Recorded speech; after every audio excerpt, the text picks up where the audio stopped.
Hey, I'm Jeff Keighley here in Boston to go behind the scenes to hear some untold stories about the making of BioShock with Ken Levine and Sean Robertson.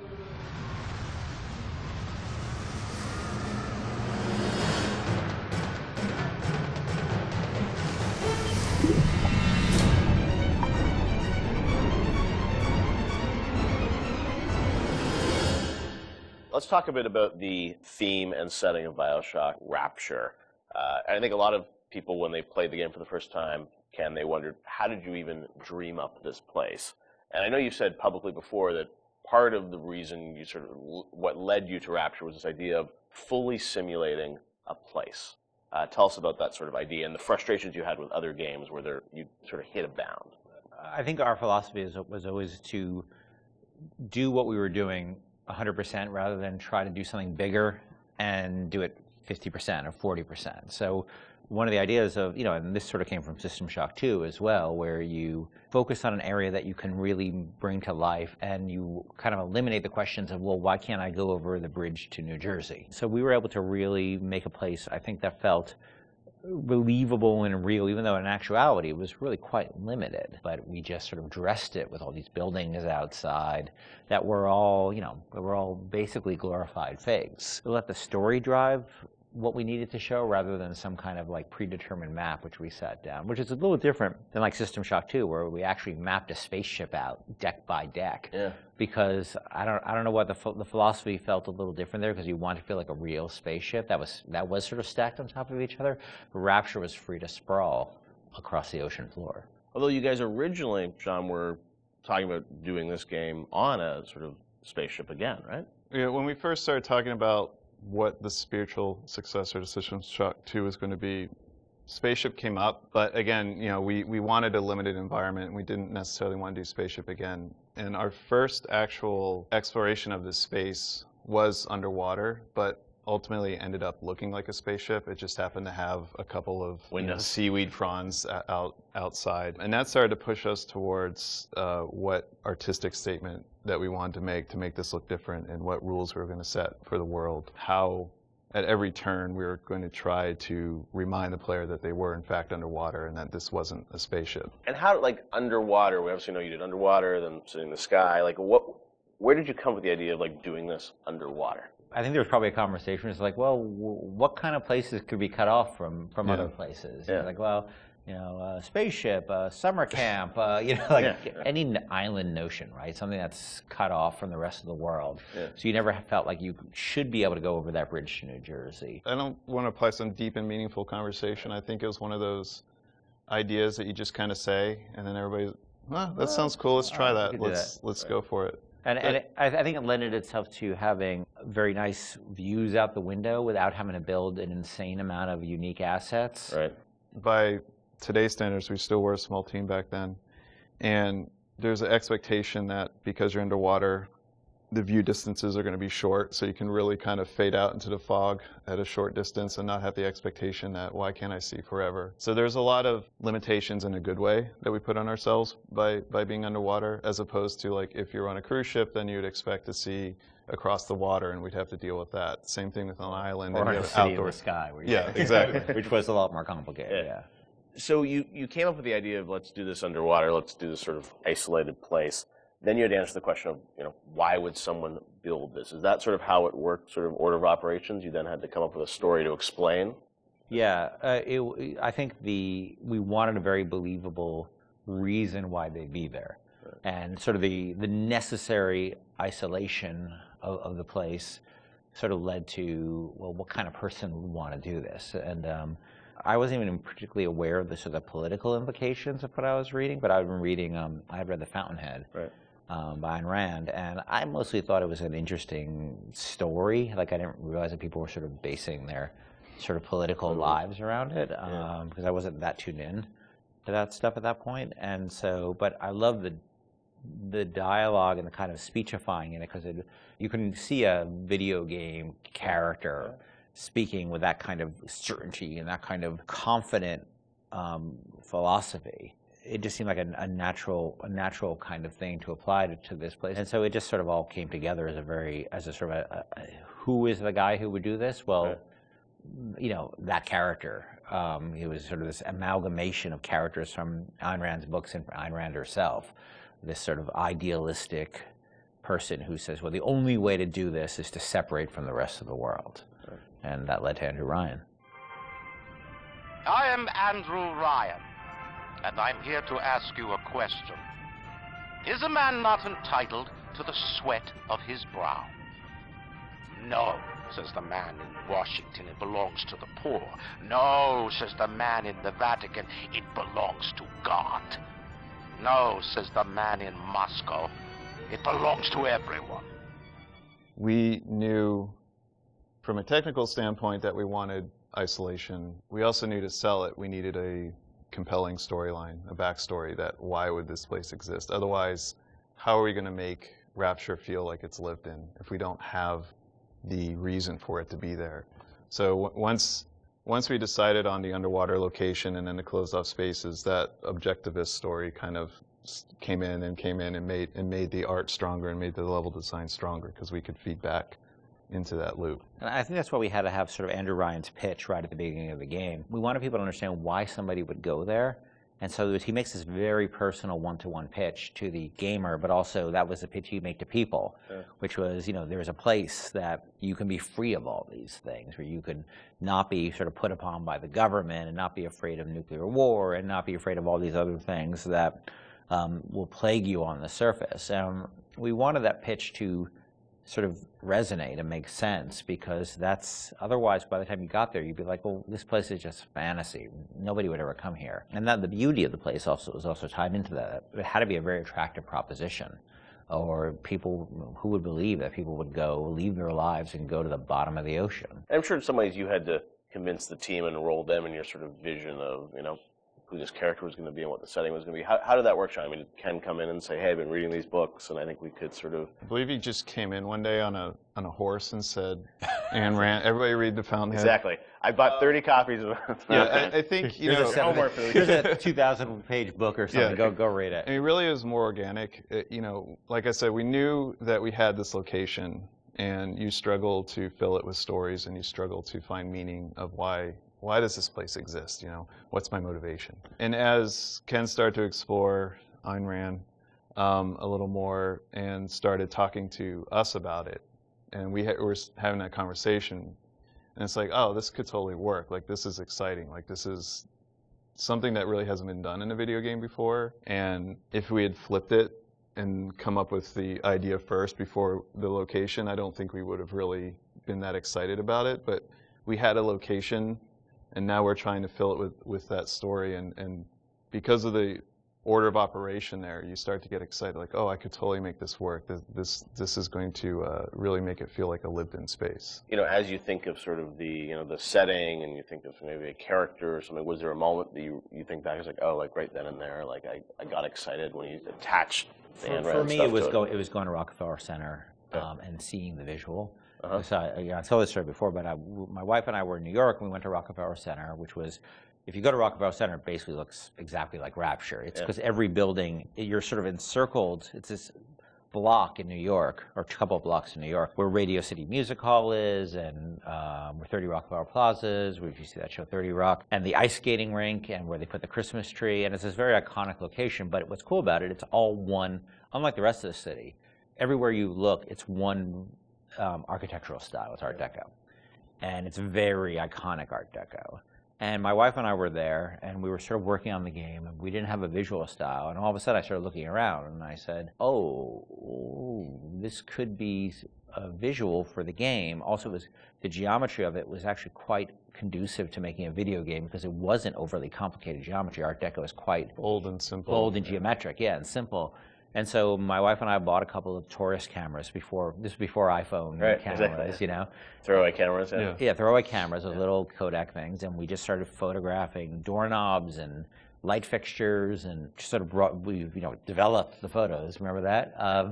Brought them in and said, come to the office. Here's a stack of stuff. Here's a stack of photos. Take a look. I'll see you guys in a couple of years. Go make this.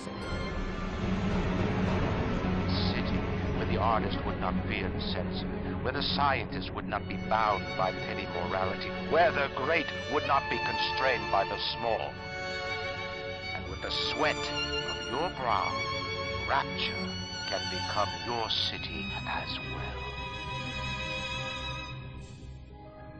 So you had kind of a theme, you came up with an art style, some of the iconic characters, and then, you really had to build the narrative around it. And you've talked about, a lot of the themes in the game and, greed, jealousy, sex, violence, all the things that sort of, drive us or what destroy us. And that was something I think that, as you thought about the story of the game, you wanted to, I'm sure, reflect some of those, right? Because I think people love the characters. It's sort of flawed in a way, and this is a world which is its own little microcosm, but had a lot of tension inside of it. Yeah, I mean, the character of Ryan was sort of, he's basically invisible through most of the game, right? Except for a very small portion. But he's very present because he exists, the city is him, right? It's such a representation of him. We never want to cut away to a cutscene where you saw Andrew Ryan, planning and scheming. We wanted him to be very present without actually being present. But once you had Ryan, once you had his desire to protect this vision of his, you just had to then come up with the characters who'd be arrayed in opposition to him. So we had this character, the Big Daddy, and then eventually the character of the Little Sister. And so characters like Tenenbaum came along, like, here's a person who's in opposition to him for this reason. And then you have, for more noble reasons. And then you have a character like Atlas, who's much more cynical opposition. Once we had all those characters arrayed, we're like, well, who are you? And, you ended up being a sort of, a pawn in the middle of all this opposition to Ryan. We just kept sort of homing in on that theme and making sure that you weren't, eventually figuring out that you couldn't just be here by an accident, that you're an integral part of this story, even though you don't know you're an integral part of this story. You think you're just there by happenstance. Look, Mr. Bubbles, it's an angel. I can see light coming from his belly. Wait a minute, he's still breathing. It's all right. I know he'll be an angel soon.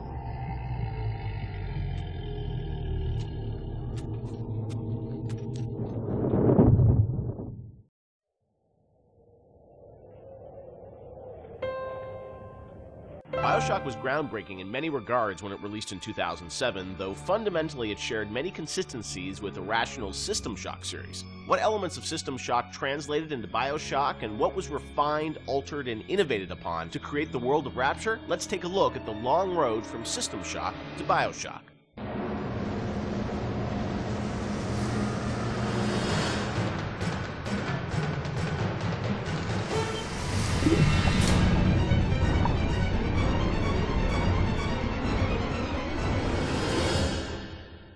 Everyone knows where the game ended up, but I think fans would be interested to learn where this game or the idea of doing this game started. And I think folks know System Shock and the legacy of that game, huge fan base. Did it start as a System Shock game initially?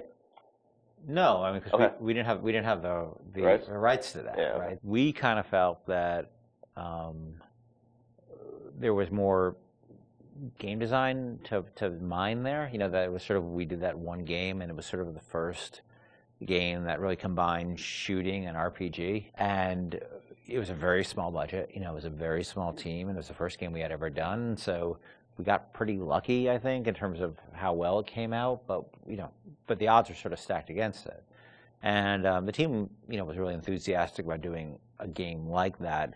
And time had evolved, and the team was much more. We had done a bunch of games together, and we were, we had a stable technology base, and we were like, okay, well, which System Shock 2 was not. I mean, that engine, no game had ever shipped on that engine. It was a very crude piece of technology. Most of us had never shipped a game at the time. So like, well, what if we had a stable technology base, and we had a team that was more experienced and more seasoned, and we had, an actual, like, art director, and which we didn't really have on System Shock 2. What could we do? And so I think there was a lot of enthusiasm in the team to really try to do a more mature version of that kind of game.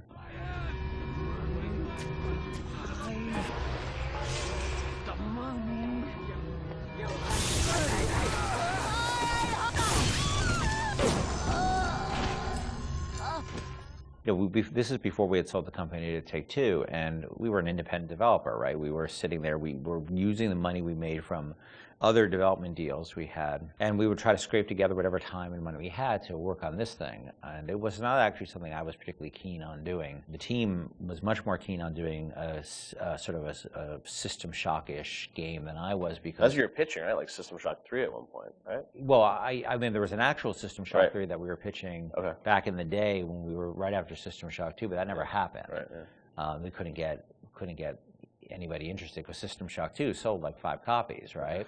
And so as the business guy, the guy who had to not only just sort of write the content, but the guy who had to go out and get the deals and pay everybody, I wasn't particularly excited about doing this because it was very disappointing when we did System Shock 2 and nobody bought it. You know, it got great reviews. It got these insane reviews, but it left us in a place where it didn't really move the needle for us in terms of making payroll. So I wasn't super excited about it because I didn't see a publisher be interested in it, and I didn't see the audience actually being particularly interested in this kind of game. And it was really the team who convinced me to invest in this because their enthusiasm. I think a lot of them came to the studio because of System Shock 2. And so finally, they sort of battered me down. And it's good they did because I was not the first fan of doing this. And I know initially there was something called the Serene Dawn. That was a spaceship? The name Or what of was that? No, that was the name of a cult, right? Cult. Yeah. That's right. Okay. That one's, I think, been lost to the. If I remember correctly, Serene Dawn was a cult. You were playing as a deprogrammer that was infiltrating the cult, and your name happened to be Carlos Coelho, who was one of our programmers at the time. It's named after him, yeah. Then there was a story notion that I always really found interesting, which was that you have these cults, and you have sometimes people who they're these sort of characters who are really live on the edge of the gray morality, which is these guys who come in and essentially kidnap people out of these cults or rescue them, depending on how you look at it. Because what it really is, from a functional standpoint, it's a kidnapping, right? You're coming to an adult and you're saying, you're hired by their parents or whoever. And this was in the story, it was like a senator whose daughter joined one of these religious movements called the Serene Dawn, you said? Yeah, the Serene Dawn. And I always thought that was a really interesting tension of this hero who's basically a kidnapper and taking a young woman against her will out of the place that she was in. Now, you could also make the other argument that, well, she was not really there by her will. But there's a really interesting conversation that goes on there. I think there was actually a Kate Winslet movie, a Harvey Keitel, Kate Winslet movie, which dealt with a similar theme. Because usually you hear that story, these deprogrammers as a sort of heroic kind of notion. But I always thought that, well, there's something interesting about agency going on there, and about are people entitled to make bad mistakes, or is it a bad mistake? It all depends on the person. And I'm not a fan of religious cults or religion in general, but there seemed to be an interesting discussion of freedom there and independent decision making. And I thought that idea was cool, and that was sort of the basis of it for a while. But it was really mostly for the purpose of we needed something to go out and pitch to publishers, and so we didn't have a ton of time to really develop it. So that sounded like, all right, this will do for now. And was that pre-Underwater City? I mean, this was just like an idea for a story. We may have stepped away from that to do the cult thing, but then we went back to the underwater. No, we had that one room, remember? We had the one World War II room with the roaches on the ground and like these weird test tube things that you could walk around. I don't know where that fell. It could have been underwater. There was no windows. The thing is, we were a small business, right? And we were trying to figure out a way to sell this thing with spending the least amount of money, because we didn't have any money. We don't have a pot to piss in. So we would do this demo. That was one room basically, just to show. And I'd write up a document, and we'd take it around. I'd fly around the country, be like, "Here's our room." It was a different time, And we had just come off of SWAT 4. One of the advantages we had is that we were so familiar with that engine at that point that we could really start cranking through, small rooms and lighting and making things look good. So I took it on the road to sell it to somebody, and nobody cared. We'd go to a publisher, and look, they have to make money, right? And then we'd say, we say, oh, it's sort of a spiritual successor to System Shock 2, and they'd be like, well, how did that sell? And I'd be like, my mom likes it, and they would be like, well, we can't, and usually we'd be talking to a fan. A lot of executives, like sort of junior executives, were fans of System Shock, and they'd go to their boss and they'd be super excited, and their boss would open up, their Excel spreadsheet and be like, "No, we can't do this." And I think the pitch probably evolved as we kept trying different permutations trying to sell, but we were also out there trying to sell like 2 or 3 other things at the time. We had a pitch for a game called Monster Island, and well, our SWAT 5 pitch was Zombie SWAT. Yeah, we had just come off of SWAT 4, which is like hardcore tactical, and we decided they wanted us to do another SWAT, and we didn't really want to do another hardcore tactical game, so we're like, what if we added zombies to SWAT? Like, you're a SWAT team that fights zombies and werewolves. That sounds awesome. And it was like, no, it doesn't. And this is before, before zombies were a thing. Yeah. And so we came with this thing called Division 9. Division 9, yeah. That probably would have been even a bigger financial success than BioShock. Wow. But we couldn't get anybody interested in it. We didn't have enough werewolves in the demo, I think. We had 0 werewolves in the demo. Yeah, we were going to have werewolves, weren't we? Werewolves and vampires. That was the whole, really? Yeah, werewolves, the whole, vampires, like, zombies? just throw it all the Universal Studios monsters from like... Oh, wow. Yeah. So what happened was we couldn't sell it, but we were always sort of independent-minded. And so I said, well, what if we sort of did this in reverse? Instead of getting a publisher first and then doing a press tour on it, what if we sort of did the press first? Yeah. And we called up a guy, Andrew Park, who's at GameSpot at the time, who was a fan of System Shock 2 and a great guy. And I said, well, will you come out and look at this thing we're doing and write a story on it? And he was like, sure. And Andrew flew out, and we showed him what we had, which is this very, very rudimentary thing about an underwater base. And he wrote up an article and sort of featured as that this is the spiritual successor to System Shock 2. And the next day, the phone started ringing from publishers who now all of a sudden saw the article was getting all this pickup and all these comments, and people were excited. And that really, I think, put it over the top in terms of being able to sell it, even though it was not BioShock at that point. It was called BioShock, but it was not BioShock. There would have been I don't think there would have been a game. We never would have sold it without Andrew coming out doing that. My belly's full of angel's blood.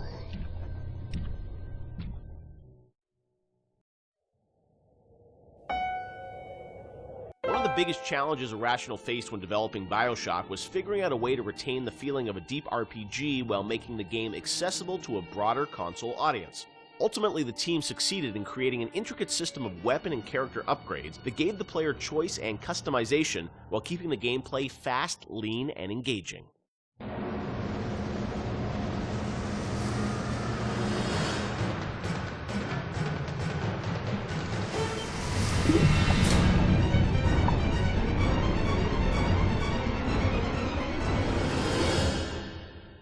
One of the hallmarks of BioShock, to me at least, was that it really blended RPG and sort of first-person action game together in a way that, is sort of standard today, but a decade ago was really pretty revolutionary.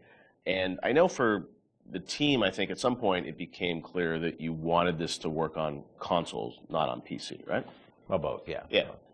But so the idea of, doing a console game and a PC game, and doing something that sort of felt like a shooter but had much more depth. And I know in some of the early design docs you talked about sort of creating an FPS plus versus an RPG light. What was the difference in your mind between those two? I think for us, the big difference between System Shock and BioShock ended up being that System Shock was more about your character growth and BioShock was more about the environment. Because with System Shock, we really didn't have System Shock 2. We didn't really have either the art team to make enough assets or the visual power to sort of make a really convincing environment. But as we started working on BioShock, the art team was so strong that the ability to tell a story within the environment became the most important thing about the game. And that was sort of not something we thought right at the beginning. That was not really a concept we had. But as we started building things, we could realize that the visual world was the star of this thing. The Rapture was really the star of this thing. And telling the story outside of cutscenes, telling it in the world, so the gamer could discover the story rather than us telling him the story, telling him or her the story. And it was still very much, for the time, I think for the time, quite different than what you had seen in terms of there wasn't a lot of growth in shooters. So It was still, I think, for the time, very, very revolutionary.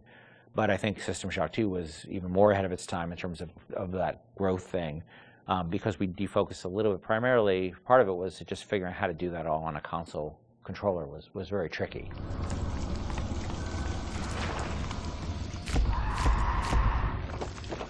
No, I remember even the early demos, and people like, you see a plasma, you see like a upgraded weapon, people are like, oh, I've never seen that before in a shooter. And that was, when you were coming out of the sort of, the Quake, Doom, Half-Life, where it's like you have, 8 weapons on the keyboard, and you sort of knew what they were, and they weren't going to change. Yeah. Sean, was that something that, from a sort of creative standpoint, was it always clear that that was something you guys wanted to do, or it evolved over time because you wanted to have more depth in the game? I mean, it certainly evolved over time, and each upgrade path was slightly had its own unique challenges. Like certainly upgrading the weapons, you had to design a base weapon that didn't feel like crap.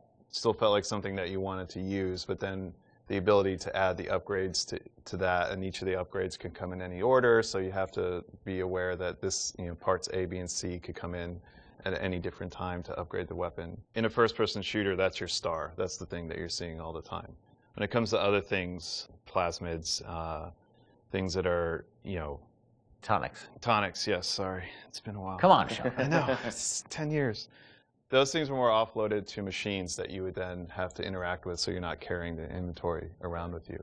But each of these decisions on how we're going to upgrade the player, it wasn't like a mouse and keyboard. Okay, we can just use the mouse, and you have all these buttons at your disposal. You could arbitrarily point at a part of the screen really easily, which you could do in System Shock too. Yeah, so we certainly learned trial by fire when we were trying to adapt these things to the console at the time. Yeah, and like having different ammo types and stuff like that. Like we went through numerous iterations of the interface to make it. Like we had the first times we sort of put the interface into play. It was very obtuse and very tricky to get your head around, and we just kept working on it and working on it and working on it because you want to feel like second nature. But we spent a lot of time on that.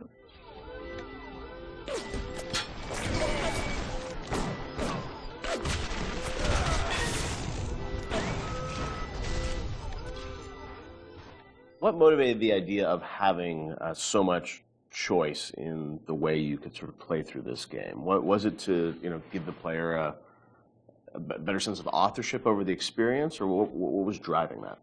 I've always liked the idea of giving the player a lot of agency in terms of their play style and experimenting with the play style and trying different things and seeing what worked and didn't work and interacting with the environment. The notion that it's sort of a playground that you get to play around with and imprint your own desire on was great, because I think we were more skeptical about being able to do that with story at the time. In fact, so much to the point where that became almost like a joke. That becomes the meta joke of the game, of how little agency you have in your story. But agency in terms of how you play the experience and how you load out your weapons and how you interact with the environment, as compared to most shooters at the time, where basically like you can shoot them with the shotgun or shoot them with the the pistol. That was really important to us. So we spent a lot of time trying to make the world react in a way that you would expect and hope it to react when you tried something. Right. And some of those system or decisions we made about systems fed back into the narrative, like locking Adam behind Big Daddy and the little sister. Like you can't get Adam unless you deal with the Big Daddy, which then becomes a roving boss fight, which then becomes another system that I don't know if we planned that from the start, or was one of those happy, like, serendipity, like, oh, this decision that we made about putting Adam behind the Big Daddy totally works, because now we have a different type of boss fight that you hadn't really seen in other games. Actually, it was the other way, because what happened was originally there was no concept of Adam, and Big Daddy just had money and other treasure on them, like every other splicer. Yeah. And they were so tough, nobody would ever fight them, because why on earth would you go after that guy? Right, go off a bunch of small slicers and get the same amount, yeah. So we had to come up with a currency that was exclusive to them, because we knew that was where the fun was, right? But we also knew people were terrified of them, and we didn't want to fight them. Yeah. So video game development and system development is a lot like economics, right? In economics, you try to encourage certain behaviors through tax, usually through tax policy. Well, you want business growth, so you lower taxes on certain segments of the business economy, or you want to encourage, people to move into this area, so you make incentives to move in here. We had to make an incentive for players to fight the Big Daddy, and Adam became that incentive. And then once you had this Adam, then you had a new piece of narrative, which they could then incorporate back into the story. Yeah. Get over and taste the Adam fucking drink. Stay away from her, or it is you who will be shot next. Easy now, Doctor. He's just looking for a wee bit of Adam. Just enough to get by. I'll not have him hurt my little ones.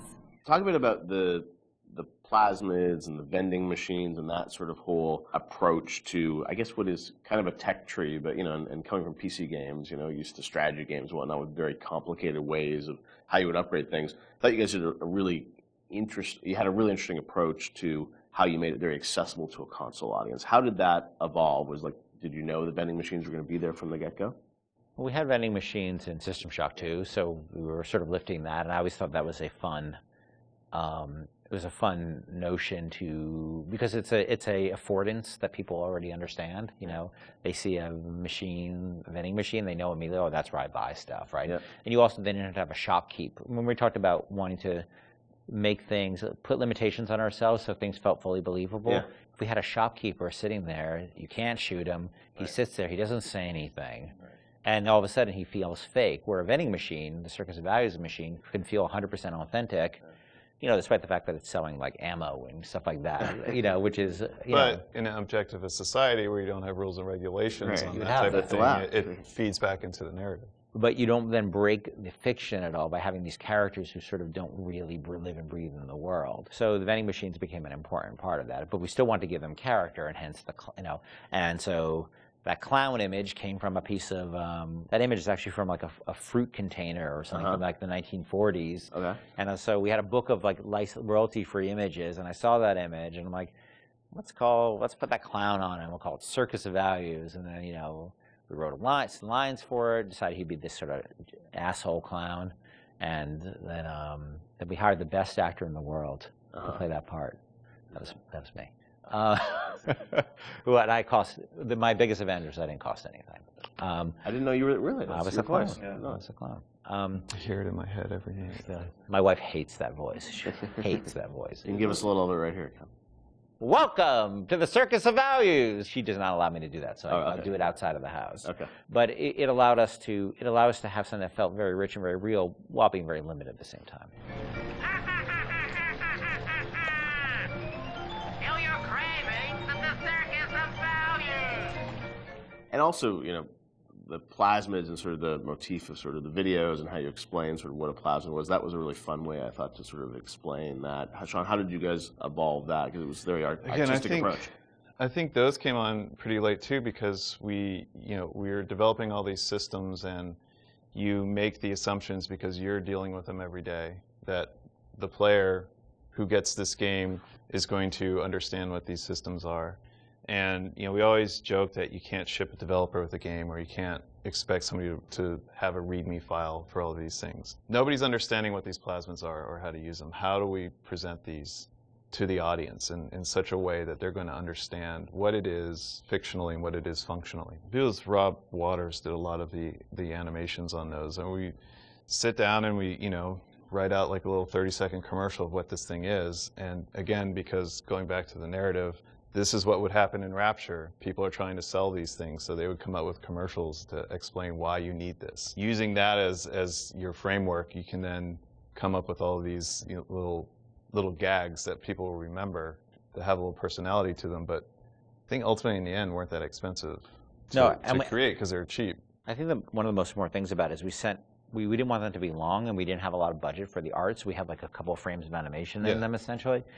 And so we had to figure out how do we message how this thing works in like that. And that's what marketing is, right? It's how do you message how something works. And marketing and tutorializing are very similar things, right? You're trying to get a message across in a very brief period of time in a very snappy fashion. And I think that one of the things that I always felt about games is that tutorials are sort of death.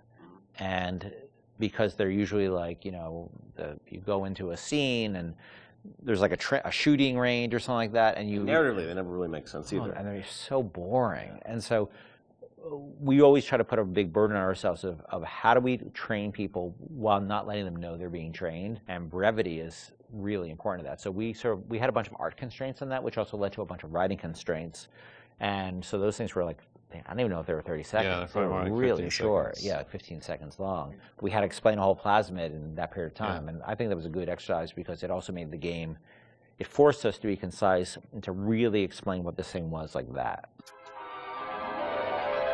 Throw objects at foes. You can even catch grenades and throw them back.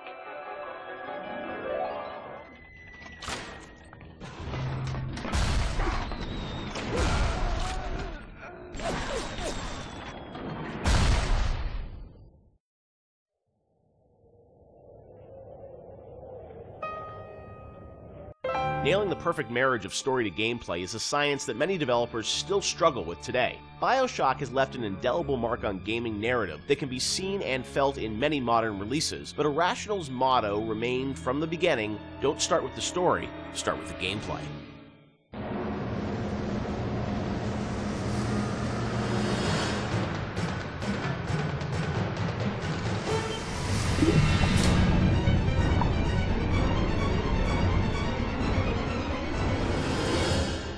A lot of fans probably wonder about the process you go through in writing the story and the design for a game like BioShock. You've talked about how it evolves over time and what eventually ships is very different than your initial vision. Do you guys write like a script or a design document for the game and that becomes sort of the Bible that everyone drives towards, or do you iterate much more? It's different for every game. Like System Shock 2, I went back to it recently. I wrote a design document, and we started that project in September, and the design document I saw was dated like October or something. So in a month, I wrote the design document, and it didn't change.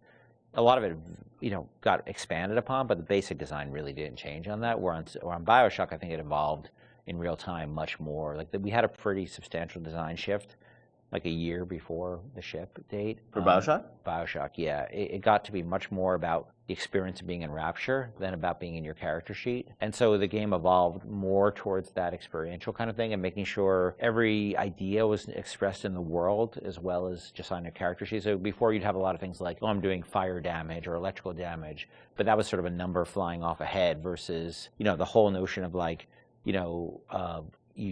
there's barrels and you light them on fire and then you can pick them up and throw them. But you'd have stats coming off characters and all that stuff? Much more so. Oh, really? And that evolved, we did a design shift, but I don't know how well that got documented. I think we were moving so fast that we were just sort of changing things, laying down the tracks as we went right ahead of us. And the same with the screenplay, the screenplay, there is no screenplay. It's a bunch of probably Excel files and fragments of Word documents that I'd write, and I'd go to recording sessions and I'd rewrite on the fly once I hear the actor perform, because once the actor takes on it, you listen to their voice and you say, what you wrote doesn't really matter. What is the right thing for this actor playing this role to be saying?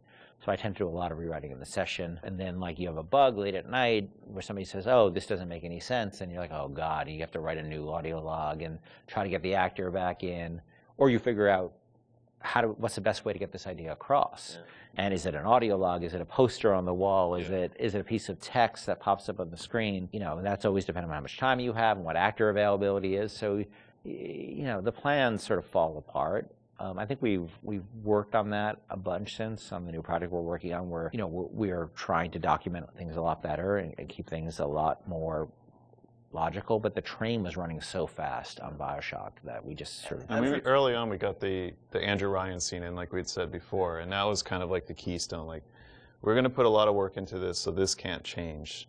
Everything that happens before or after that don't really involve a lot of departments working together to make a scene, those things are very malleable, and if you need to change audio logs to represent a story, if you need to add lines or take away lines, that's very doable. And I think for a while we even had text-to-speech. We even did that I remember for Infinite with Booker and Elizabeth and all their dialogue, and that really didn't work very well, because you'd have these dramatic scenes and it'd be like, Elizabeth, we need to go to Comstock, and it just... Yeah. It almost had no value as far as I was concerned.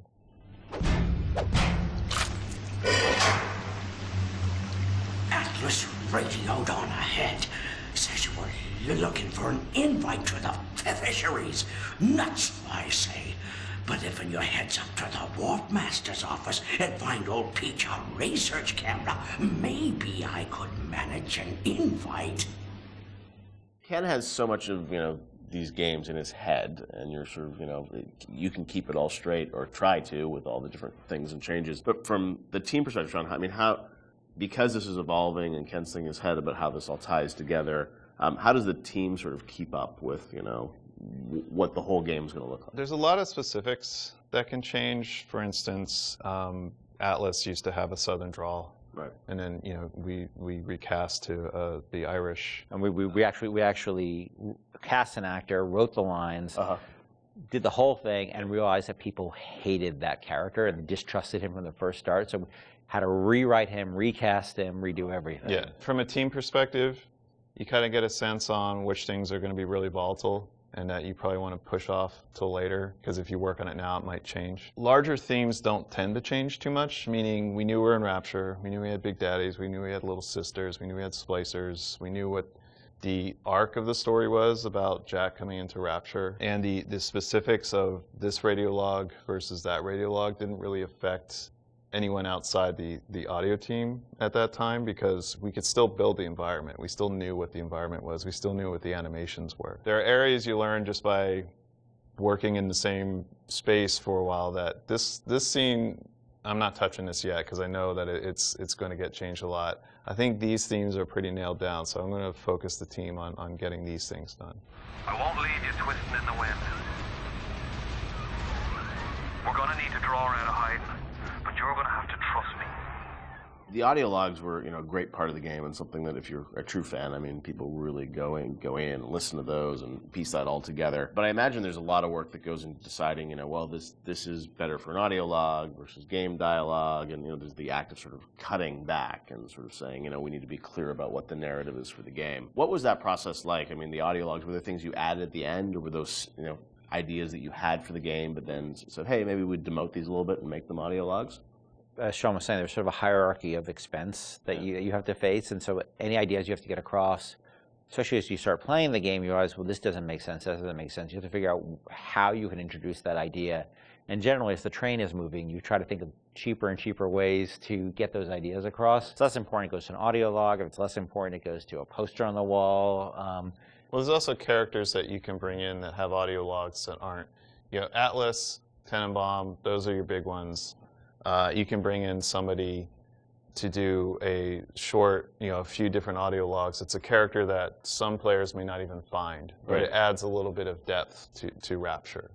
And it also, usually each character generally is about a certain idea, and we don't just sort of come up with characters we have an idea problem that we need to solve, and so let's introduce a character who's this guy, and he will be the guy who sort of shepherds you through that idea. Julie, my dear, I am trying to run a business here. You want to spend time with my honeybees? Well, I'm gonna have to start charging you for the pleasure. If I come out one more time and find you lolling out there amongst my hives, I'm grabbing my shotgun. As to your question, yes, my days in beekeeping school are a blur, but I do seem to remember something about that enzyme you keep blabbing on about. So as you're going through the game and, writing things, rewriting things, were there things with the original BioShock that you've always been surprised that more people didn't pick up on, or was there something that, a connection to a character you thought was really going to resonate with people which, didn't? Anything like that? No, it's the opposite. I was amazed, I don't know how you felt, but I was amazed how many people connected to the Would You Kindly stuff. Because I think it was when I wrote that speech, I don't think anybody on the team was like, oh my God, this is really this or that. And I don't think I really had any sense that people were going to connect to it. I think we ended up sort of over time finding more ways to support the notion throughout the game. Yep. And I don't think I really, until I heard Pat put together the revelation moment, whereas where you had all the bits that Atlas had said to you in the past building up, and then there was a visual that went along with that. That's when I realized it was going to be a really powerful moment. But even so, I still did I think people were really going to connect to it or really even understand it? Because it's pretty out there. And that it was meta commentary, too. I think that completely, I think I thought oh, it's kind of meta, cool. But people connected to it in a much bigger way. Yeah, the choice and everything, and also just, being able to kind of roll back and think of all those other moments throughout the game. And it's, a great revelation like that, they're few and far between in games where you sort of then you want to play it again, you're oh wow, really, that does all make sense, right? Yeah, I think as a team, we were definitely proud of what we had done. But up till that point, SWAT 4 was the biggest game that we worked on, and we had no expectation of that anybody would pick this up. Or even BioShock cosplay. I remember the first cosplay I saw with a guy in the Big Daddy suit, and his little daughter was in the kitchen cabinet. I think that was the first one I saw. I was like, whoa, people know this stuff, that's insane. Yeah, people were building these outfits, and that only expanded with Infinite. I mean, that sort of went crazy with Infinite, with people cosplaying Elizabeth and Luteces and Booker. It meant a lot to people, and I don't think that's something we ever saw coming, and we're deeply grateful for it, because it's one thing to make a game and get good reviews and stuff like that. It's another thing to have things that people are having their weddings themed around it, and their tattoos and naming their children after characters. You can't plan for that, and I think the only way that could happen is if you just make something that's something that you're deeply in love with and passionate about. I can say we were. It was something there's a lot of passion on the team about, but we didn't know people were going to take away what they did. Would you kindly? Would you kindly? Powerful phrase. Familiar phrase. Would you kindly? Would you kindly get this? Would you kindly find that? Would you kindly find that? Would you kindly find? Would you kindly get this? Would you kindly head to Ryan's office and kill the son of a bitch? Part of the challenge with that, though, is when people love fiction so much and they dive into every word written in every audio log and try and connect all the fiction, make sure it all makes sense. Are there any things from that game that you sort of look back and it's like, oh wow, like we didn't explain this and we should have, or things that fans have misinterpreted over the years? There are things we think that we did that should have or shouldn't have been in the game. Like I was never a fan of having two endings, and I think that's what the publisher was asking you to sort of have a. That was the one thing that 2K, and they were very hands off. That was the one thing they insisted on, and it's not something I really thought was a good idea, because they're still limited, even though they're multiple. They're still limited, and so that was something that we ended up doing. One of the endings was far better than the other one. I mean, there's no. It's clear that I was much more interested in the happier ending with the little sisters than I was with the nuclear submarine ending. I'm sure part of it was the idea that if this game is, if you're making a choice throughout it, I'm sure when some people are like, oh well, then it has to be a payoff, right? Right. Except the game was really about lack of choice, about not being a choice. So that always struck me as a tension that was weird. But look, at the end of the day, they were putting up a lot of money, and so I can't really complain. They weren't dictatorial at all during the development. So that was the one thing. But that's a game that I wouldn't have put the boss battle in, the final boss battle. Like we seem to end up doing that over and over and over again. Every time we start a project, I'm like, I'm never going to do that again. We're never going to do that again, and we end up doing it. Right. We're not good at boss battles, and that you're fighting that guy, and look, this is the naked dude. It just doesn't work. Totally makes sense. But and it works really pretty well up till then, but then it doesn't. It just doesn't work. That boss battle's silly.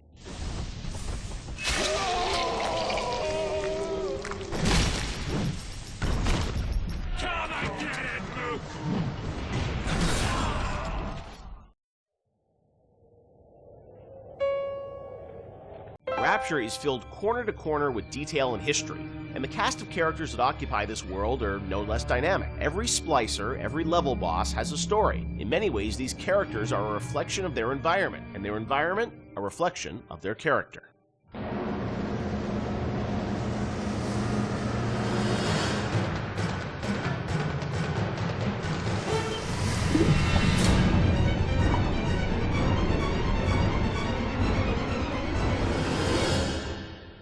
Let's talk about some of the characters in BioShock. There's so many that fans love, and there are many Wikia pages about them. One thing that I think a lot of fans may not realize is you were telling stories with these characters, a decade ago. And technology today, as we saw in a game like Infinite, you can do amazing things with facial expressions and storytelling. Conveying that emotion that you did 10 years ago with limited technology was challenging. How hard was it back in the day to sort of, convey story in engine?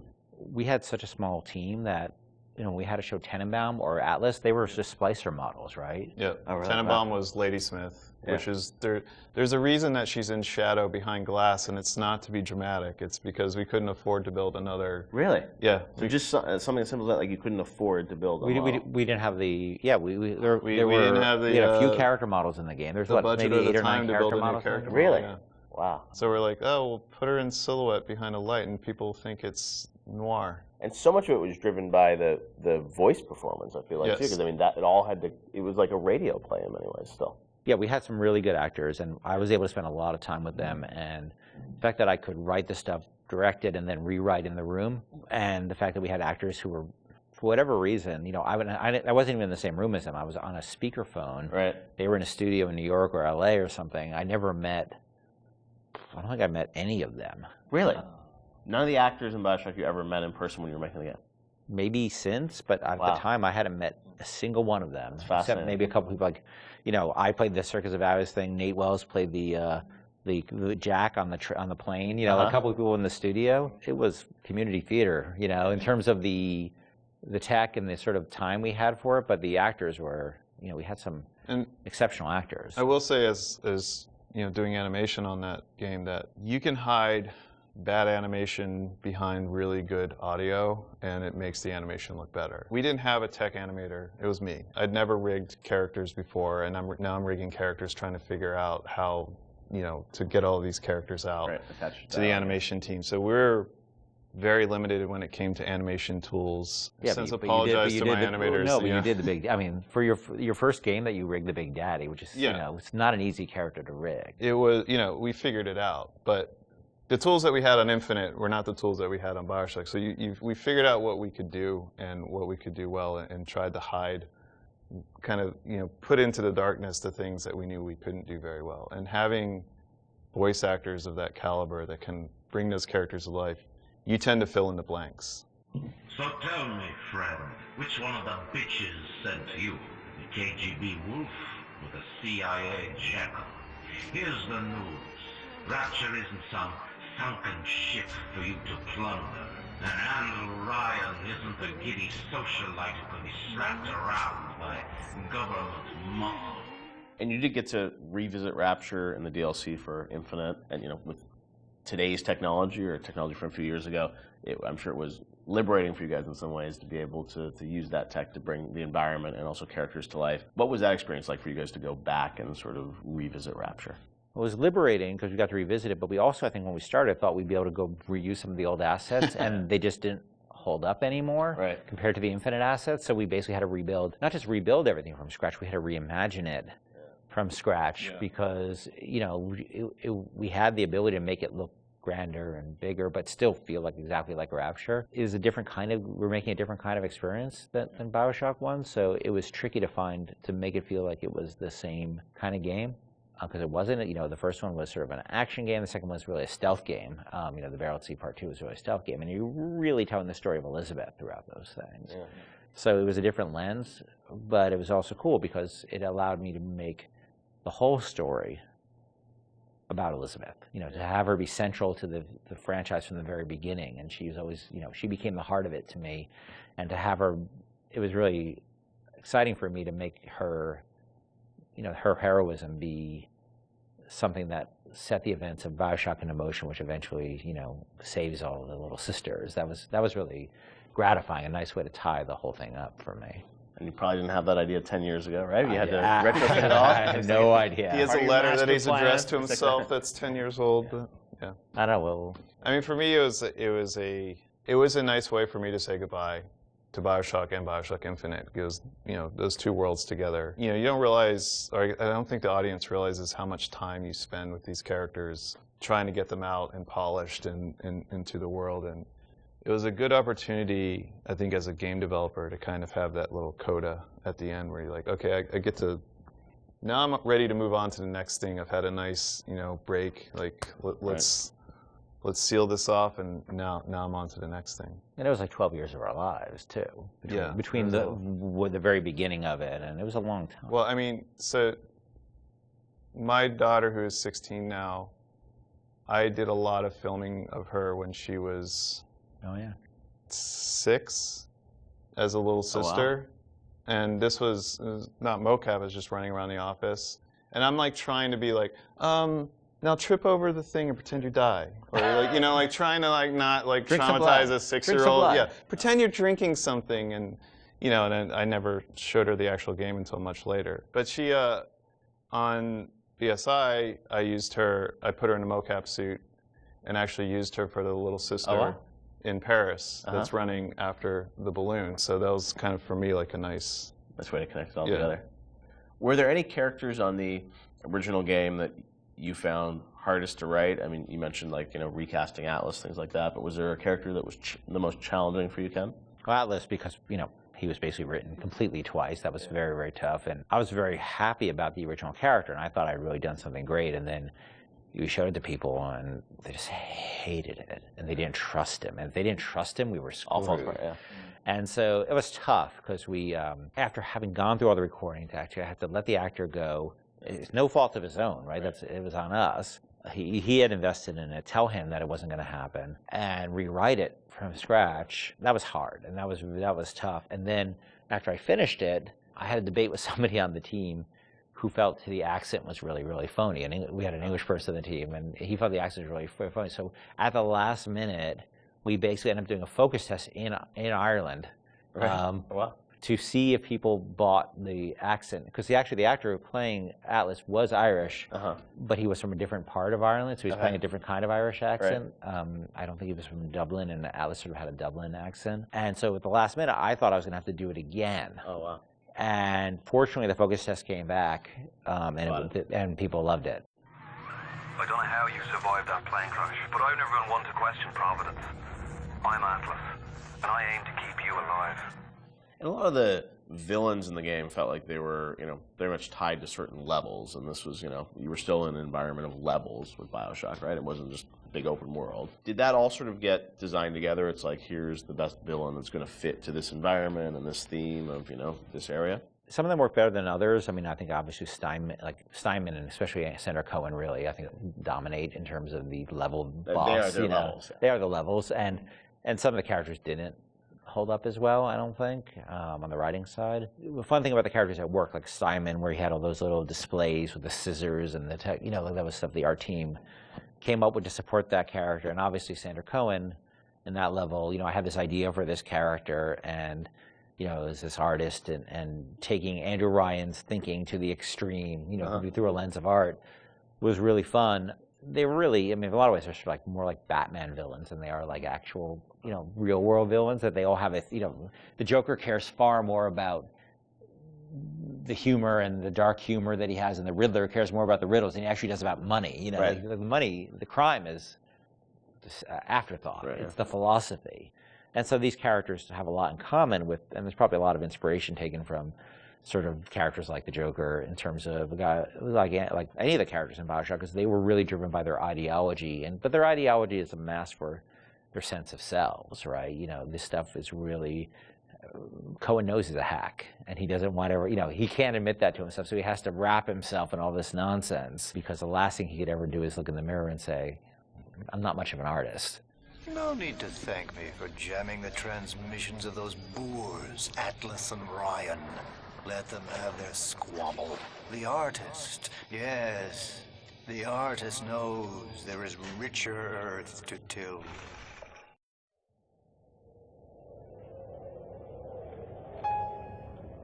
From the moment you boot up BioShock, you can feel the story grab hold of you. A plane crashes at sea, a mysterious lighthouse, a sprawling city beneath the ocean. Hooking the player from the first touch without overwhelming him with convoluted RPG mechanics was key to the success of the game and the skillful ramping up of BioShock's legendary gameplay.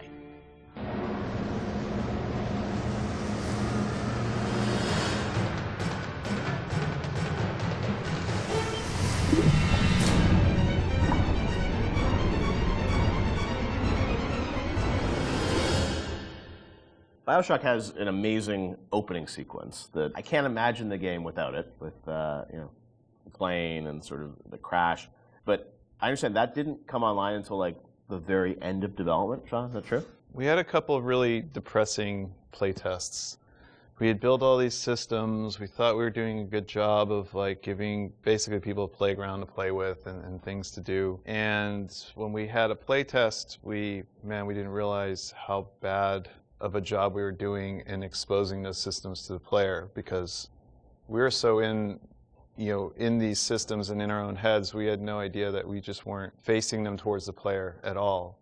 So after that playtest, we took a long, cold look at what we were doing and realized that we had to introduce we were confident enough in the systems that they were going to be fun and meaningful to the player, but we really had to think about how we were going to introduce these systems to the player, and in such a way that they understand why the systems were there. Like, you can't ship a README file with the game and expect people to read it. Like, it has to be part of the experience. So the challenge is, how do you introduce people to these systems, but do it in such a way that it fits within the narrative. So we had to integrate all of these things into the story cleanly so that the player felt like it was one smooth experience. And I think the zap 'em and whack 'em thing was one of those. And the 1-2 punch. Yeah, the 1-2 punch that came out of that. The plane sequence at the beginning, I heard a story that like a programmer put that together in like a day or two, and it was a very last minute thing, right? It was. So we had done a focus test, and we had.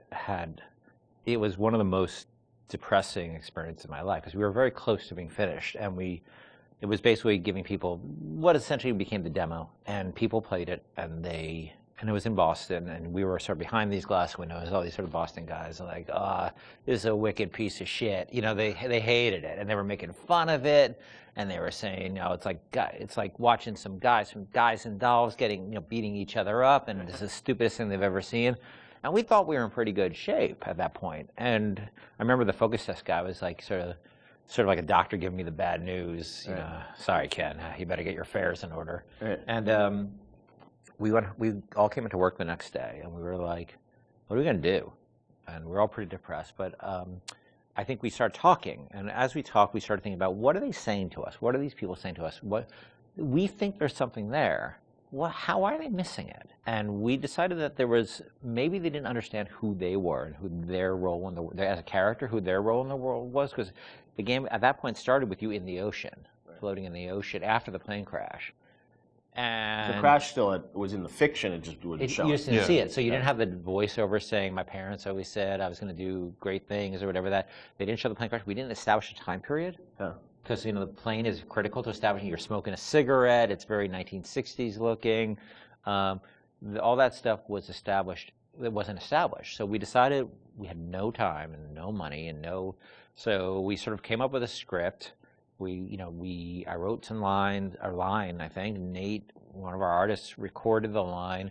Steven and Sean and those guys got to work on building this very simple sequence, which was simple.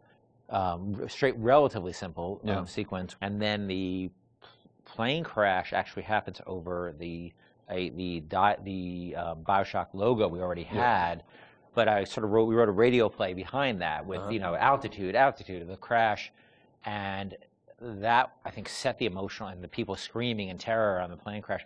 That set the emotional tenor much better and explained who the player was, and all of a sudden we released. Then I think the next real encounter we had was people playing the demo, public encounter, and all of a sudden it was a very different experience. No, I remember even back in the day, I think we did a thing on TV where you kind of talked about it, and it was like that night, and I remember that night, like people on the forums were just like going nuts. And even though the game had a lot of press attention, when people finally got to play it and go through that sequence, I just remember there was this mass sort of excitement around it, and then the game shipped only a few weeks after that, right? Or a month after that?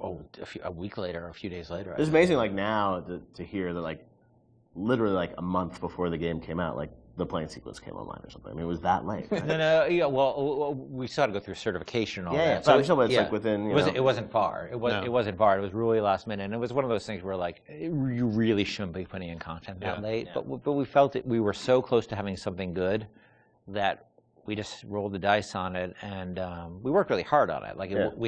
We worked really hard. I remember how much time I spent on just that recorded of altitude. I could still hear the different version of that in my head. There's been so much time on that stuff, and these guys were working on getting the animations right and the scene was shot in engine, but we decided to pre-render it so that we had to do less QA on it. Right. It wasn't going to be some weird streaming error or crash error. Wow.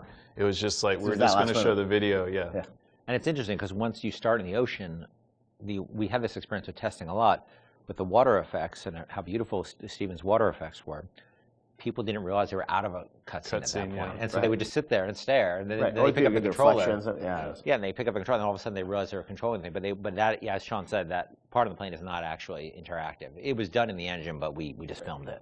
Now, as people were playing through the game and you were testing it, I'm sure there was debate about, when would you introduce these plasmids, what would the ramp be? Did that change at all, sort of as you got towards the end of development, about we're going to give people the gun at this point, or it's we're going to trigger these plasmids at this point? How did that work? So, we moved guns around. For instance, there was a big debate about, originally you found a gun in the lighthouse, a pistol in the lighthouse. Oh, in the very right beginning. there, yeah. And because it's a shooter, right?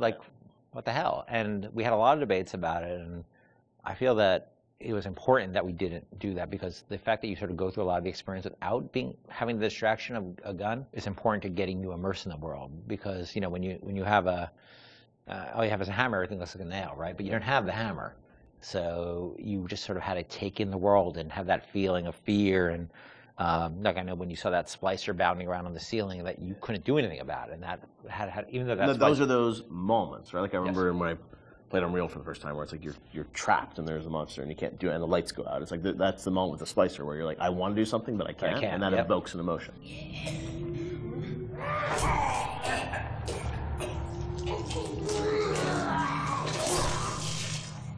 I remember we kept, moving where the machine gun appeared around and where various plasmids appeared around. It was a real. It's a real fine-tuning process. Yeah, and it gave us an opportunity, like especially with the shotgun, to really present the weapons, like put some space between them.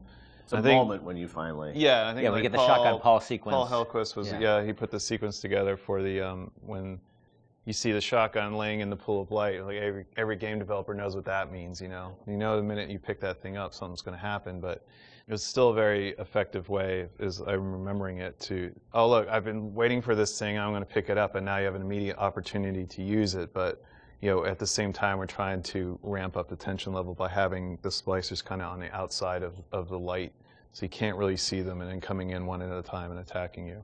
Yeah. And we had very few tools to really control how the splicers acted. So how they were set up and how the environment was lit was really important. There's even other things like when you get the TK plasmid, I don't think we had a lot of physical space and opportunity and time to really present that. So we came up with the narrative that, it was the doctor's office and he used TK to practice tennis.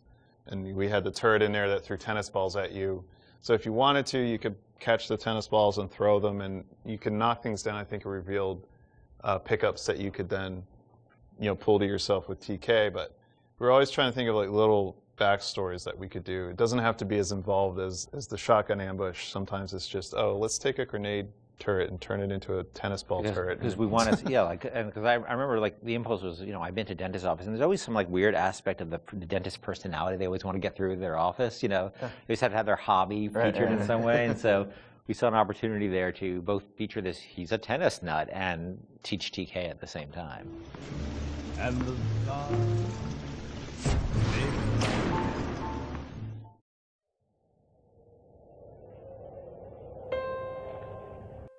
Rapture is overflowing with memorable locations and set pieces. In developing a world that feels organic, lived in, and functional, Irrational managed to create a space that feels perfectly suited to the story and action that takes place in it, which begs a question: did the plot shape the location, or did the plot fit squarely into a world that was already established?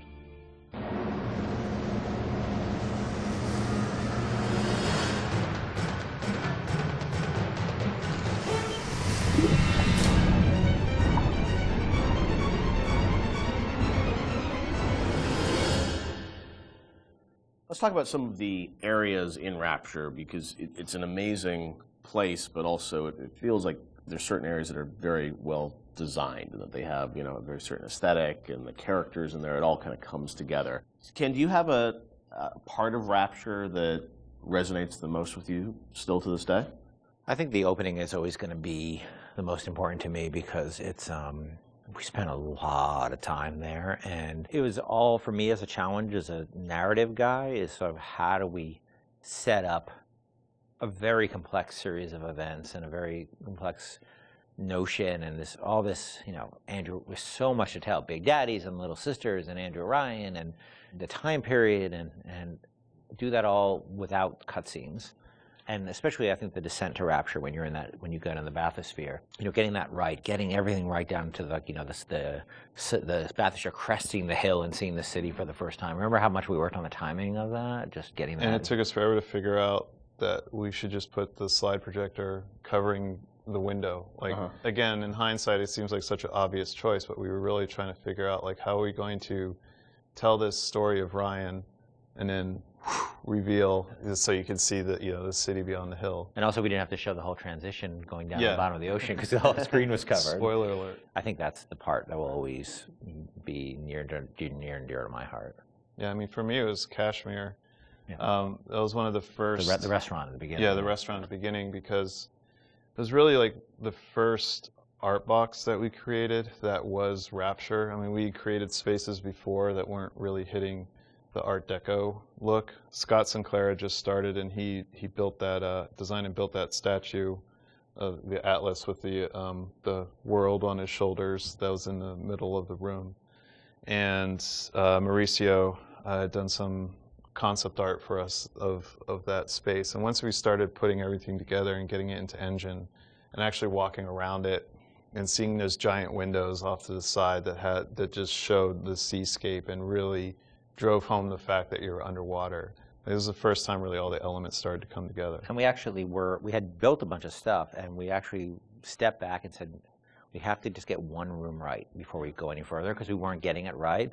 And so Mauricio did that concept drawing. Yep. We worked really hard on that statue, and that statue, I think, was the first object we really built in the game that was a BioShock. So we just stayed in that room for like a month until we got it right. And I think the original concept actually had a tram running through it it. did. So it was like even more complicated, and that was one of those things where we had to keep pulling back to really focus on what the bare essence of that room was. Were there parts of Rapture that you never were able to realize that you sort of still missed? The zoo. People We had a zoo Frolic, right? that I was excited about. Not everybody was excited about the zoo, but I don't know why I was excited about the zoo, because it would have been a nightmare. We had another area that was prior to Arcadia that was more of a straight up agriculture, forest type of area. Before we had the bathyspheres, we had a whole sort of subway transport system in Rapture, which we spent a lot of time thinking about, and then just realized that these little submersibles would be a much more realistic and much better solution. You were going to be able to move between locations in that subway system?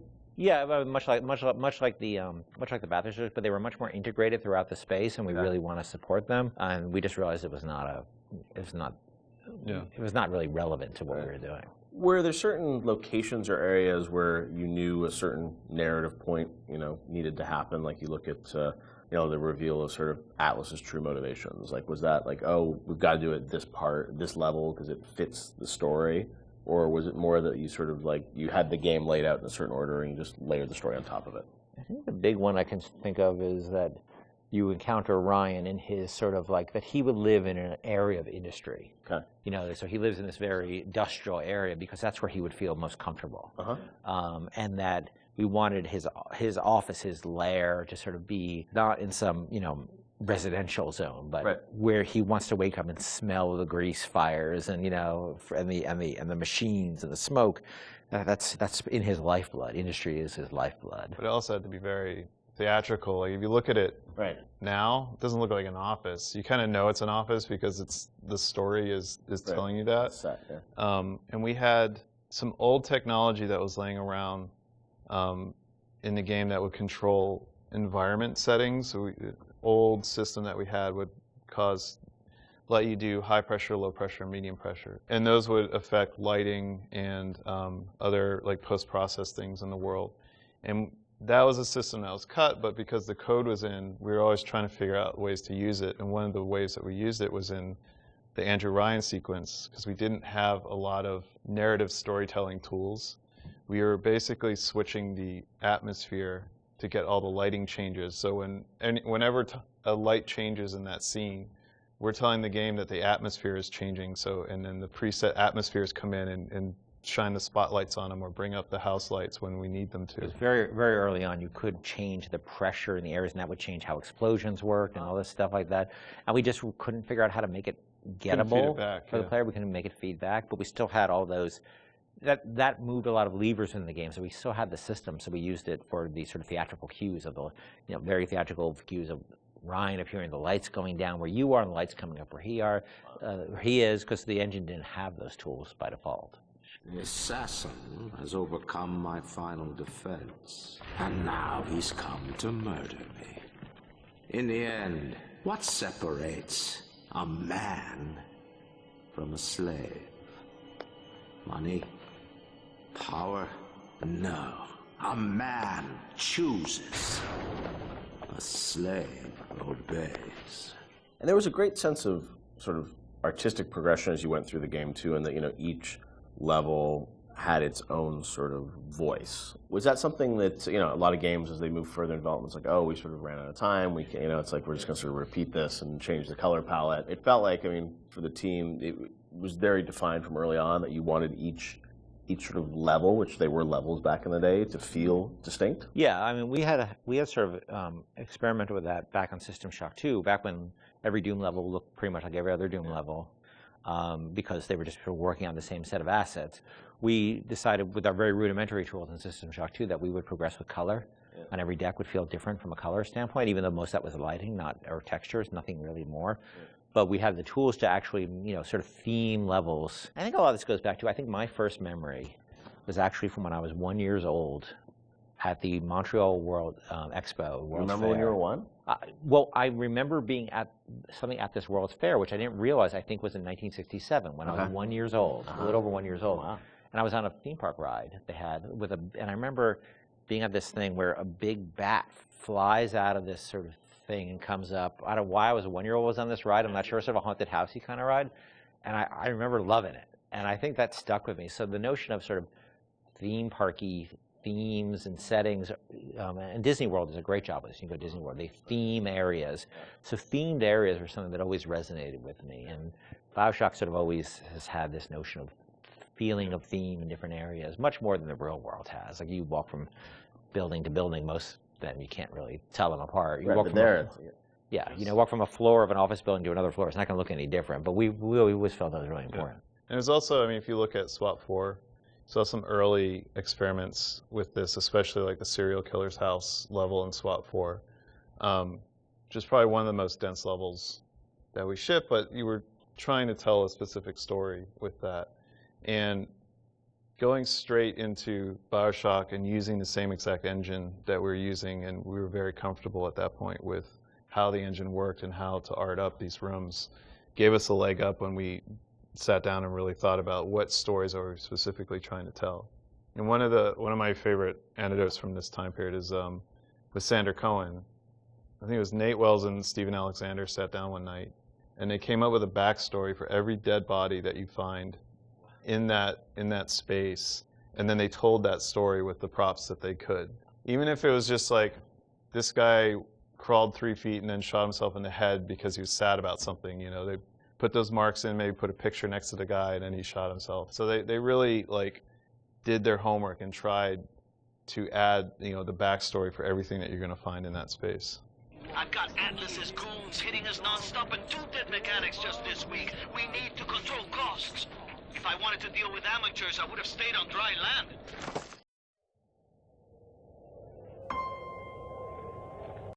Iconic and haunting, the Big Daddy and Little Sisters of BioShock immediately captivated the public's imagination. Big Daddy encounters defined the BioShock experience, creating new mechanics and techniques that had not been seen before in gaming.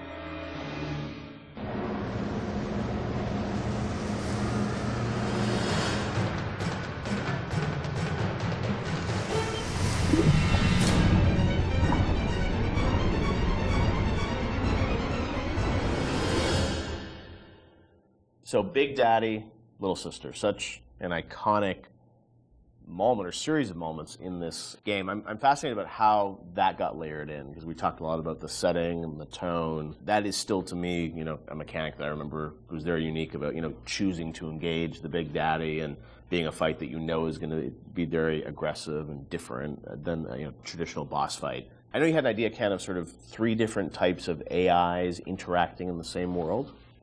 Yeah, we were sort of I was trying to think of AIs you hadn't seen before, and this was still pretty early. Like 10 years ago, a lot's changed in 10 years. So AIs were still pretty much enemies who saw you and came after you. Zigzag, shoot. Yep, and then that was really the focus, is how you make them, use AI better at you. So I started thinking about, are there more primal behaviors to think about? And I was watching a nature show one day, these typical nature shows, and it's like observe the mother tiger taking care of her young, one of those kind of things. And I realized that we don't even need a narrator on those shows. We understand certain behaviors just by looking at them. They're very primal, like somebody protecting their young the predator-prey behavior. Those things were very, you don't need dialogue for that. And AIs at that point, we didn't have the ability to do a lot of sort of, smart AI. Yeah. So I said, well, what if their behaviors are just very primal and we can model those behaviors? So aggro rules is something we knew we can model, right? How does an AI aggro on you? What are the rules for that? Could they make a aggression display rather than just attack? And can another character appear afraid and hide behind the skirts of another character? And we started talking about these things. And the Big Daddy became very quickly, the actual form of the Big Daddy became very quickly as sort of this protector creature. The little sister took a lot longer, ironically, even though it's a much simpler notion in a lot of ways. The initial idea came out of sort of watching a nature show, and we're trying to work within our constraints of making, we couldn't make super complex AIs.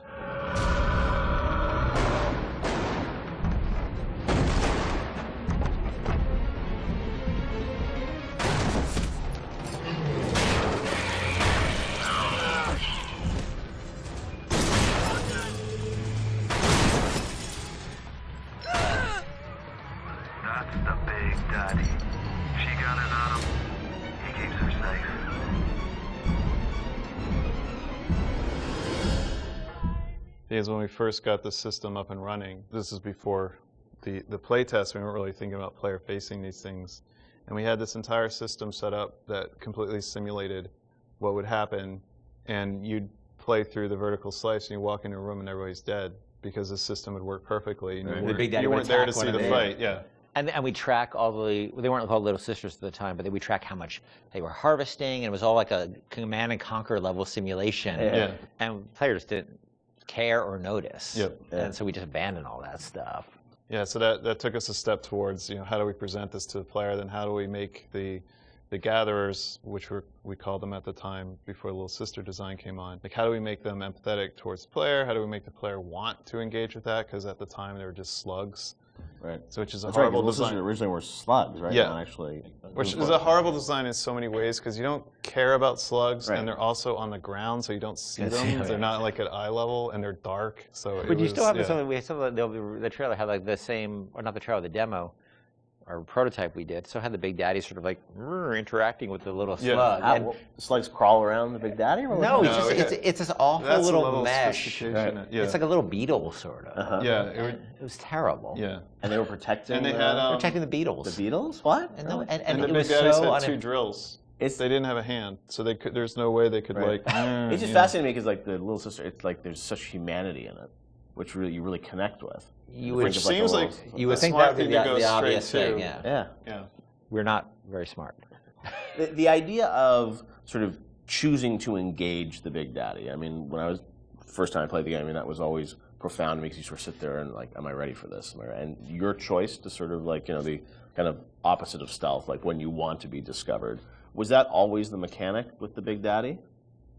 Yeah, the idea was that they would have very particular rules about engaging with you that were entirely dependent on how the threat level towards, not them, towards their creature they were protecting. Yeah, that was set, and then as you worked through it, I'm sure there were conversations about how difficult do we make these fights and sort of the balancing of that, and even, with the game, you don't start off with a Big Daddy fight. It's a little ways into the game until you actually get to that. So that was sure debated. You actually encounter the notion of Big Daddy and Little Sister many times before you actually are freed into an arena where you can actually fight them. You see them sneaking out, pipes. You see them. You see them walking down a hall. The first time you see Little Sister, she's harvesting, and then you see the Big Daddy come and protect her.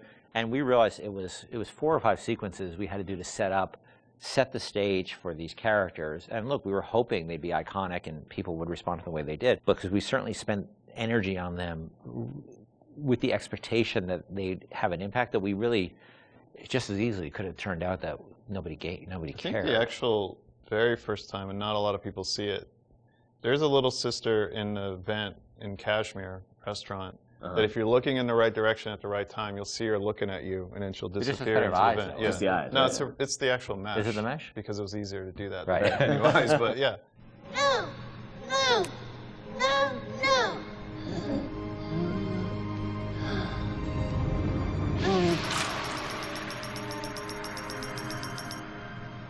Thank you.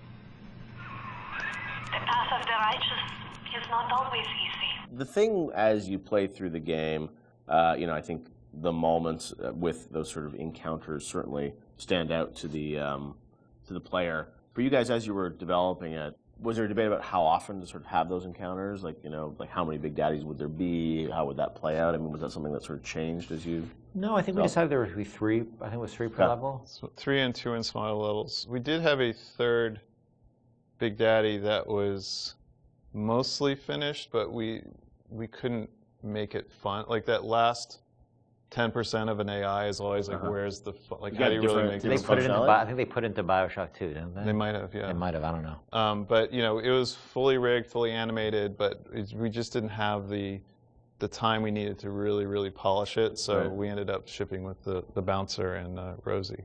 Hunting the Big Daddy, that demo was a huge moment, I think, in the game's kind of marketing campaign. And that really, I think, sold the tension of that battle. When you showed that, did the entire game feel like that, or was that really more of just like a vertical slice of what you wanted the game to feel like? That at that point was more what we wanted to feel like, because the Big Daddy had a lot of problems at that point.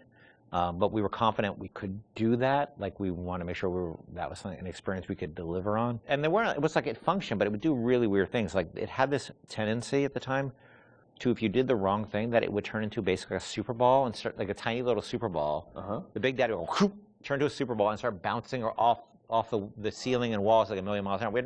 Do you remember why you did that, or what was going on? I'm sure it was some physics bug that we were, And so that actually happened. Sometimes we were doing the demo, and Joe Falstick, who was the guy running the demo with me in Barcelona, was very good at making sure that he turned away from the Big Daddy. Like, oh yeah, I guess we killed the Big Daddy. He must be dying over there. But so all things were functional, but they weren't really. They didn't have all their bells and whistles on yet. It was really good for us because it sort of gave us some confidence that people would respond to just the notion of watching Little Sister and biding your time and choosing your moment. Well, it gave us confidence, but also gave us a tool that the development team as a whole could gather around and say, we want to make it like this. Like, yes, a lot of elements in that demo were scripted, but they provided a framework for us to go back and how do we make that so it's not scripted? How do we make this robust enough so that the player can actually use these systems? Yeah. So it was something that we could point to and say, all right, how are we going to do this? Like, let's break it down and let's figure it out. Yeah, and that was like in September, and actually the game was done in February, March, so we weren't that far off. Yeah. A lot went into it in those final months. But it was a big confidence boost for us because we thought it was the most important thing about the game, besides the world, was this sort of Big Daddy, Little Sister concept. And if people didn't care about it, it would have been a problem for us because we spent a lot of time on it.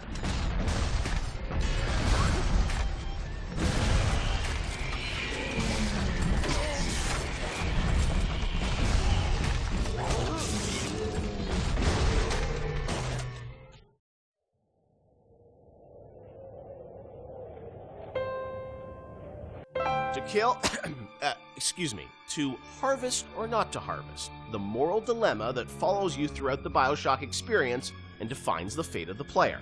This choice lays at the center of your BioShock story and has repercussions that can be felt in nearly every facet of the gameplay.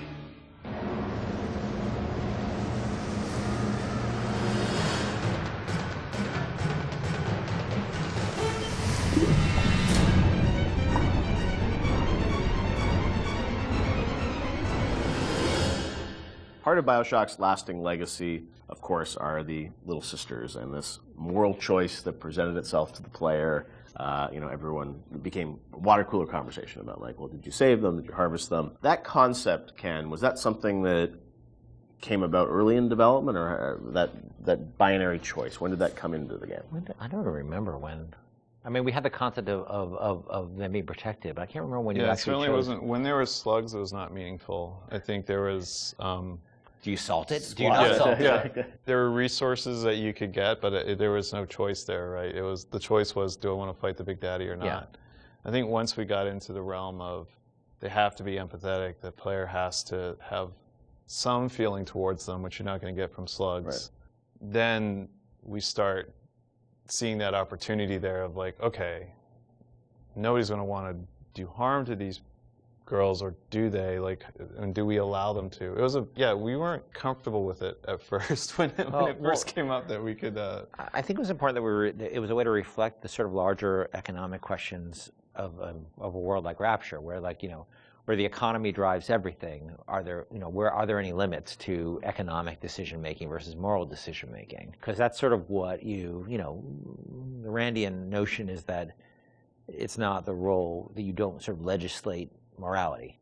Let's try to take that to an extreme and see where that ends up. And Little Sisters sort of became that. And in this world, they became a commodity. And the question we have for the players, are you willing, they're a commodity to you as well, potentially. Do you want to participate in the commodification?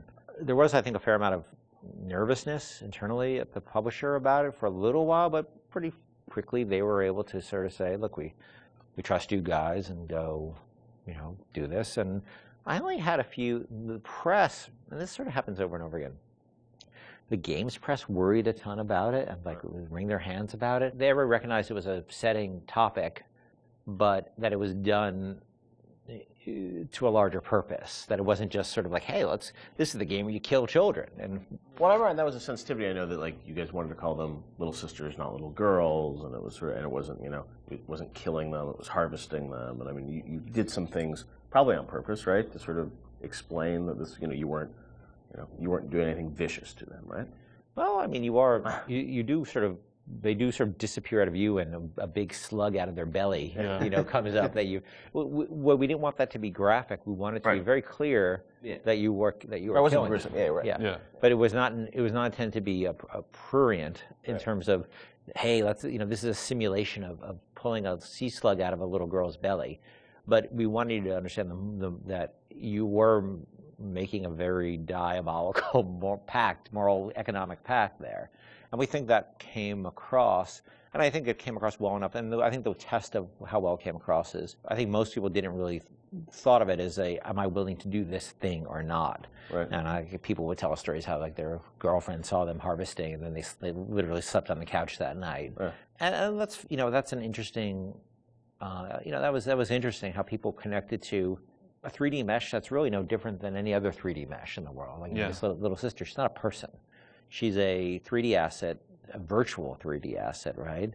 That has a voice actor connected to it, who's an adult woman, and nobody was actually getting harmed, but people still emotionally connected to them and made an emotional connection. And also, I think when you're playing, you don't really know what the impact of that choice is. Yes. And that's sort of the curiosity of, like, you're a gamer, so it's like, am I going to game the system? Which one should I pick? How does this impact things as you go through the game? It's never really fully clear what that choice is going to lead to, right? And the ambiguousness of that was something you wanted to sort of create mystery around throughout the game?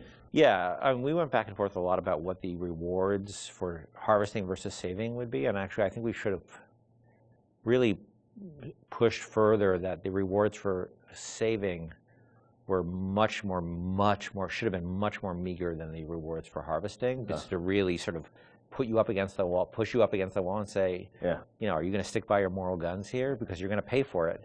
Because that's usually the way life is, right? It's always harder to take a moral path than it is to take an amoral path.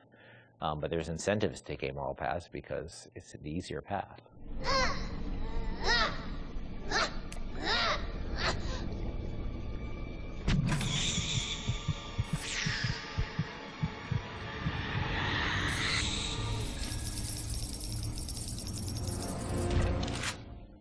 As you play through the game, eventually you get to the ending, and as we know now, there were sort of two endings that were affected by that choice.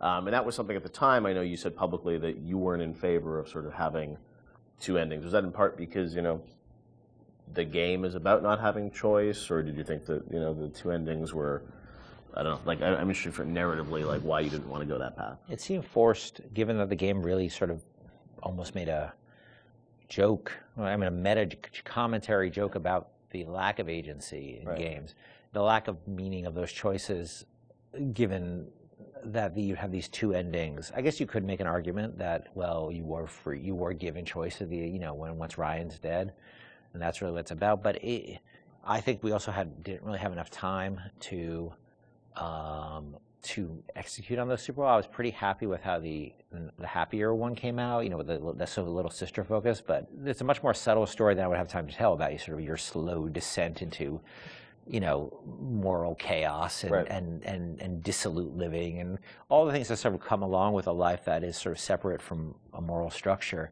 It's a long story. And that's what, I mean, you were just switching a cutscene. It wasn't like you were doing sort of a No. whole other level that was different or something. So the choice was... There's 2 cutscenes with very tight time and economic or just start a constraints. nuclear war. Yes. And that's not, you know, You're that's, a nice guy, or you start a nuclear war. yeah, and because we had so many problems on our plate, that was something I had to sort of do in the spare time. So I was pretty happy with one, but not very happy with the other. I know you had said publicly before that there was another sort of more ambiguous ending that you had originally planned, or what would you have done?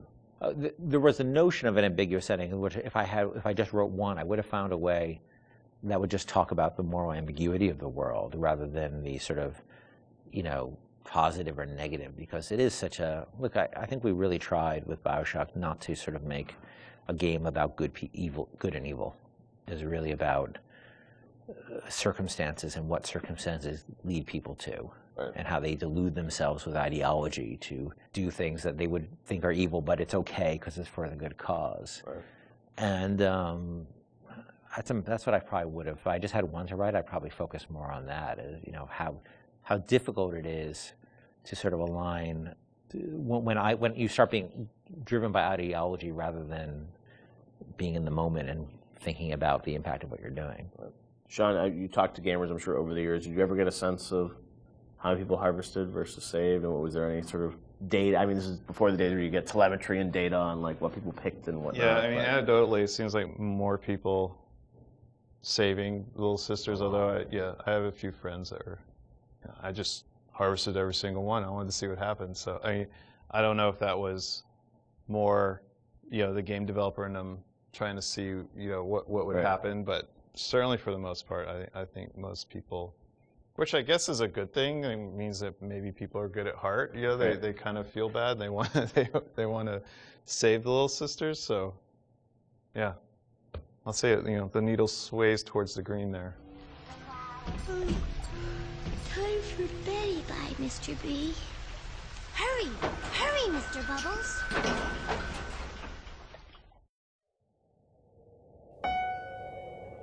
The illusion of choice is a thinly veiled dynamic that drives many single-player gaming experiences. And while many developers spend a lot of time trying to convince players that choice is real and authentic in their games, the truth more often is that choice is a superficial concept in gaming narrative.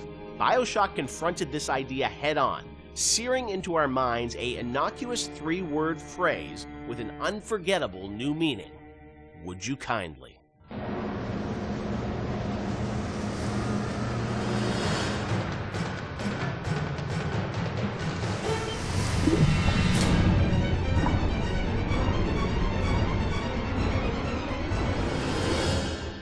Of course, one of the most memorable moments in the game is the "Would you kindly" phrase and the reveal of you know, how that's been motivating the player throughout the entire game. It's still, to me, one of the most classic kind of narrative moments in games in the past decade. What's interesting about that phrase is that it didn't always start like that. Can you tell us sort of about the evolution of sort of the the conditioning of the player? And there was once Excelsior was the phrase once. Yeah, this is. I'm trying to recall some of this. So we had the idea, like, because we had the Andrew Ryan scene very early, and we knew sort of all the events that would happen. There were phrases before there was "Would you kindly." The notion existed and what it meant and what it was, but we didn't actually have the phrase "Would you kindly" until later. So we had a bunch of terms we threw in there. And like Excelsior was it for one point. That's probably comes from my Stan Lee fanboyism. Was that like so throughout the game? It would have been like Excelsior. Just randomly say that. There are some things when you're making games you just sort of throw in as like. We need Sounds something. Cool we need Why don't you head over there, Excelsior? And then it sits there for a year. Right. And then all of a sudden you kind of forget it's not good, right? And then until somebody comes along and says, "Dude, seriously." Yeah. Or you meant it to be like a stub-in. You never meant it to actually gain traction, and then you're like, "Oh crap." But that sense of some phrase or word being repeated throughout the game that you wouldn't really realize its meaning until later, that was there very early on. Yes, yeah. And the fact that you would have something that seemed like a non-thing and then came back at you like a freight train later on it was there from pretty early. Sit, would you kindly? Stand! Would you kindly? Run! Stop! Turn. A man chooses. A slave obeys. So that phrase evolved, but talk about that, the sort of meta-narrative of, being in a game, thinking that you have a sense of choice and making these decisions, but then obviously realizing that the player ultimately didn't have choice or was conditioned in a way that they would react to that.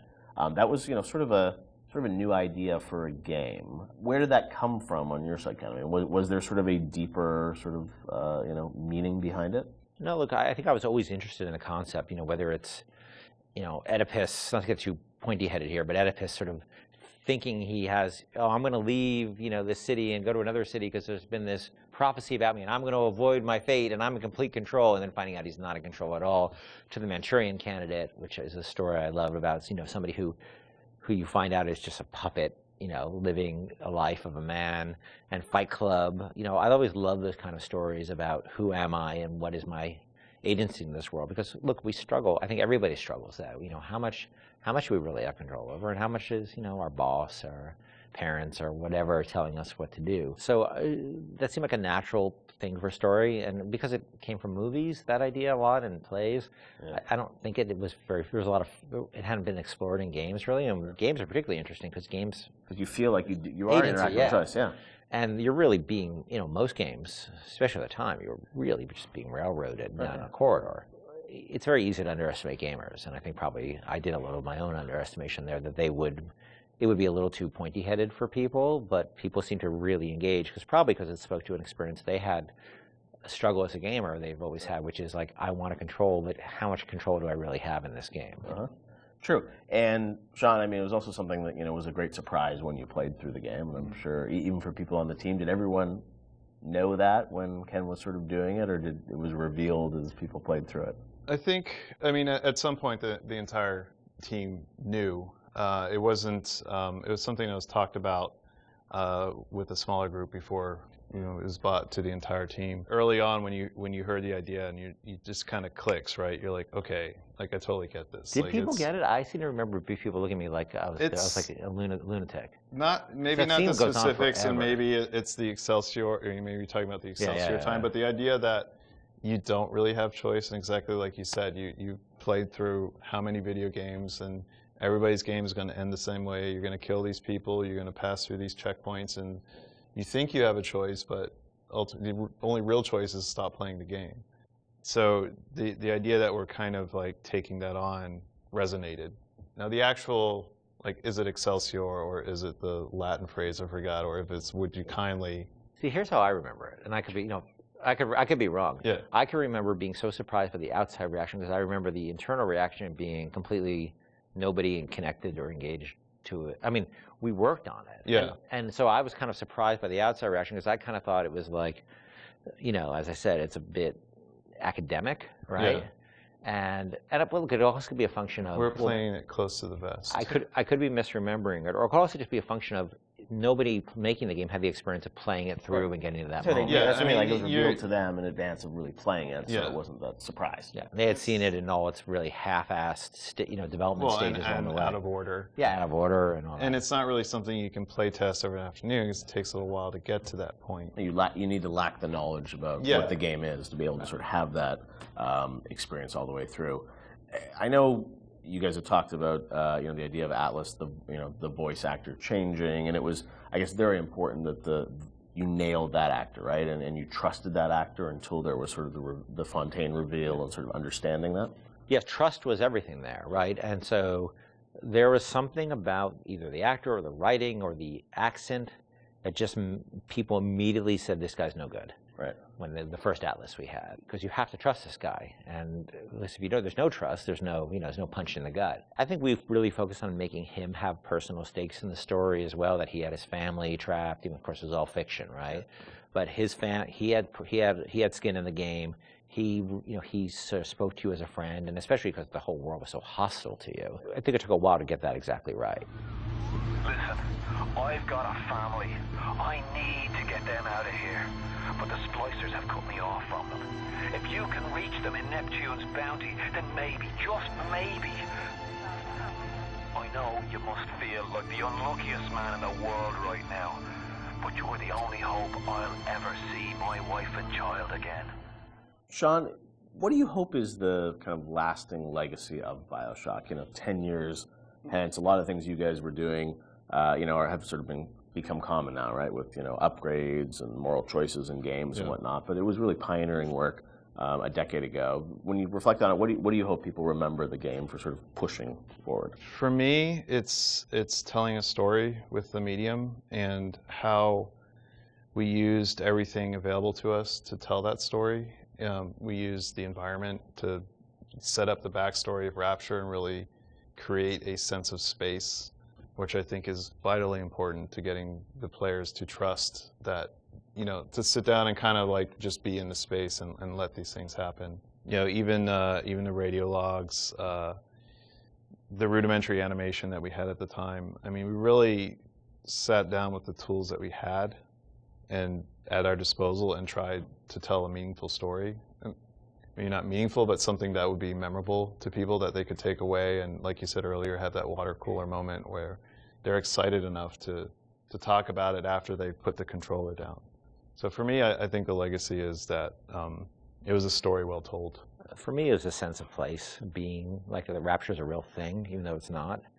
It's actually a very crude, from the time, a relatively crude bunch of polygons and texture maps. It's only, the original game is only in 720, I think. And I played a lot of it when we were testing it on a 14-inch, SD television. That it still felt like a sense of place in the music and the characters, that it's a real place. And I think that my memories of the BioShock games was that I take away that Rapture's a real place and Elizabeth's a real person. Those are the two sort of big things that stick with me with those two games. And that's sort of what I'll always, carry forward with me in my life. BioShock is, it's a place, but as we saw with Infinite, I mean, it's an idea and it's a sort of a type of game. I think a lot of people say oh, this is a type of experience. When you think about, your career, where you guys want to go, I mean, that idea of those types of games, do you miss it now that you've sort of moved on to other things now, or do you feel like it's sort of, you've closed that chapter? I mean, it's always a part of what you do. Like, System Shock 2 was a part of BioShock, but it wasn't System Shock 2. It was you're growing past that and trying out new things. I think BioShock and BioShock Infinite, and even going back to SWAT 4, those will always be a part of my experience as a game developer and what we're trying to do with the medium. So I don't think it's something that you just draw a line and say, we'll never return, because there's always lessons that you can learn and things that you bring with you to the next project that you're working on. Yeah. I don't think the new game is going to, people are not going to be surprised that this game is new games from us. They're going to see a lot of what we had done before in terms of world building and aspects of storytelling. The goal is to sort of, move away from the you really have no choice kind of thing, and that's a very, very, very, very hard problem which we spent years working on. But we're building upon a foundation of stuff we've done before, just trying to go in a different direction with it. But it's always going to be part of our DNA. City where the artist would not fear the censor, where the scientist would not be bound by petty morality, where the great would not be constrained by the small. And with the sweat of your brow, Rapture can become your city as well.